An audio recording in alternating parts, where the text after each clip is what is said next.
Bem-vindo ao canal Foco Notícias. Inscreva-se para não perder nenhuma notícia. Saúde e educação são pastas mais atingidas por bloqueio de 1,5 bilhão de reais no orçamento, detalha governo. Esse é o segundo bloqueio orçamentário feito pelo governo no ano. Ao longo dos próximos meses, se metas fiscais forem atingidas, verba pode ser desbloqueada. O Ministério da Saúde e o Ministério da Educação são as pastas mais atingidas pelo bloqueio adicional de 1,5 bilhão de reais no orçamento de 2023, informou o governo nesta sexta-feira, 28. A saúde teve bloqueio de 452 milhões de reais.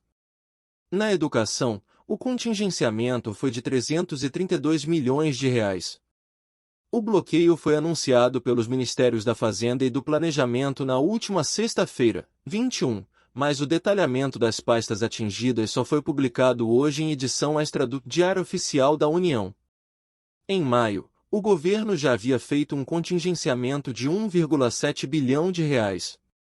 Na ocasião, as pastas de saúde e educação tinham sido poupadas do bloqueio. Com isso, o total bloqueado em 2023 é de 3,2 bilhões de reais, veja mais abaixo. O bloqueio é necessário para garantir o cumprimento do teto de gastos, regra fiscal que limita a maior parte das despesas da União à variação da inflação. Essa regra ainda está em vigor neste ano. O bloqueio é temporário. Ao longo do ano, se as contas do governo forem se ajustando às regras fiscais, a verba pode ser liberada novamente. A equipe econômica espera aprovar, no início do segundo semestre, o projeto do arcabouço fiscal, um conjunto de ferramentas que vai substituir o teto de gastos. O texto já passou pela Câmara e pelo Senado Federal. Mas, como foi alterado, ainda será necessária uma nova análise pelos deputados.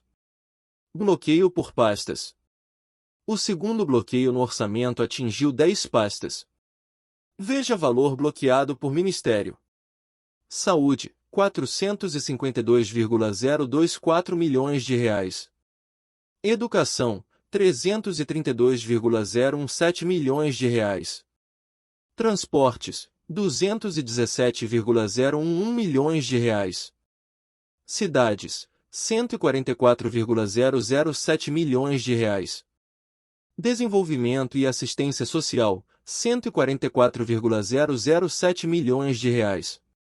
Meio Ambiente, 97,505 milhões de reais.